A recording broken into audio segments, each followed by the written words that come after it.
The day has finally come for driverless tubes to hit the tube network. But is that actually the case? Some of you might have heard that TfL recently got bailed out for another £1 billion by the government, and part of their obligation is to look at driverless tubes and whether it's feasible to be implemented on the tube network. So instead of trawling through the documents yourself, I have decided to do the hard work for you, and here is the full story. So let's get into it.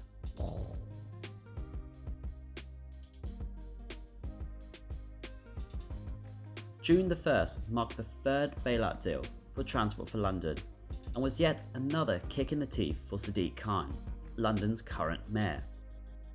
All the TfL bailout deals total a value of over £4 billion and come with a load of conditions they need to fulfill.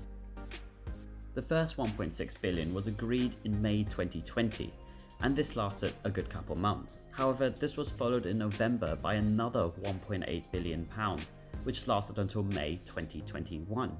Part of the condition of this bailout was to safeguard any Crossrail 2 alignment and basically stop any further work because they just didn't have the money, extending the ULEZ zone, putting a ferry in place across Hammersmith Bridge, which has been closed for months. Also, let me add, you need to pay for this ferry via Oyster, it's not free.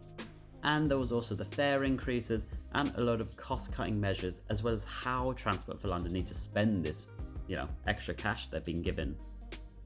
But you can go and read these in more detail. I'll leave a link down below, but we're here to talk about the latest bailout deal.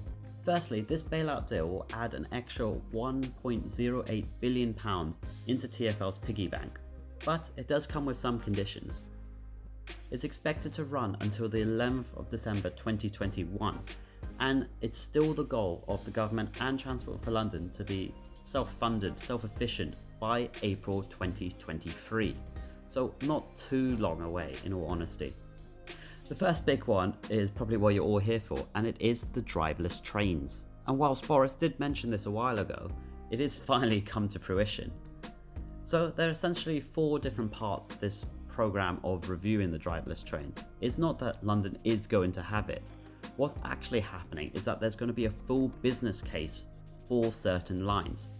So it's starting off with the Waterloo and City line, and it will undergo a full business case within 12 months, and then this will be followed by the Piccadilly line within 18 months. Mind, this coincides with the Deep Level Tube Modernisation Programme, so it makes sense these lines were chosen. Next, a review of all the market tech and the latest technology is basically going to be reviewed to see what the best value for money is, and this is expected to sort of have some findings in November 2020, or 2021, that's the right one. And the final bit of it is to review the design, the implementation, and basically nearly everything to do with the platform edge doors, which seem to be part of the safety commitment TfL has, as well as, the government's ambition to stop any deaths happening. It also states in this document that the Department for Transport is leading on this.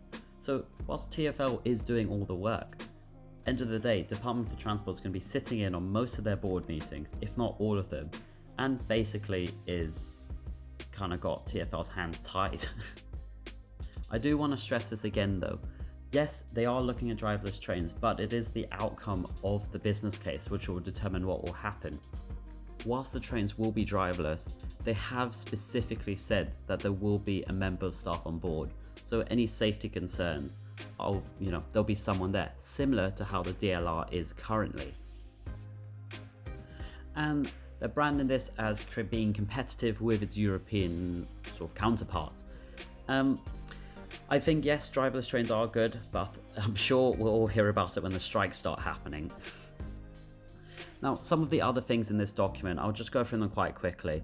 So basically, you've got a review of service patterns happening in September this year. So TfL could be back to full service patterns really, on the tubes, the buses, the boats, might even more cycle paths. They've got these electric Boris bikes coming out now, if you haven't heard. What else is there? Also, one of the big things for TfL to sort of get their income, so they have set targets of how much they need to save basically each quarter, each sort of pay period. And selling their commercial property and redeveloping it at housing is likely to happen, and is part of the government's housing goal. So there is more than likely going to be some development in a tube station near you. In terms of the money, this is the big one. So £100 million of this £1 billion basically being given is set for this Healthy Streets programme set up by the mayor, and this includes low traffic neighbourhoods, cycle schemes, so there's quite a lot of money going towards that. It also includes fixing Hammersmith Bridge, I think, or at least having some sort of temporary solution. Fares are expected to rise by another 1% plus the RPI, so that's Retail Price Index, I think. So that's going to be some extra fares in 2022. But mind, this was already planned by TfL. It's not part of the government thing, they're just agreeing with it. What else is there? And the last one is to do with all the bonuses and the pensions currently within TfL. So I believe there's a pay freeze, there'll be sort of no bonuses because there's no justification for it. And finally, the pensions are quite generous, I believe, compared to some other sectors. I haven't had a full look at this, but there will also be some review into this. So TfL is really cutting every, not corner they can, but cutting everywhere they can. So I guess when the tube strikes start coming, this will become quite big news. But you have the insight for now. I'll let you mull it over, and please leave your thoughts down in the comments below. Sunny weather, 27 today, so go out, enjoy yourself, keep safe, and I'll see you next time.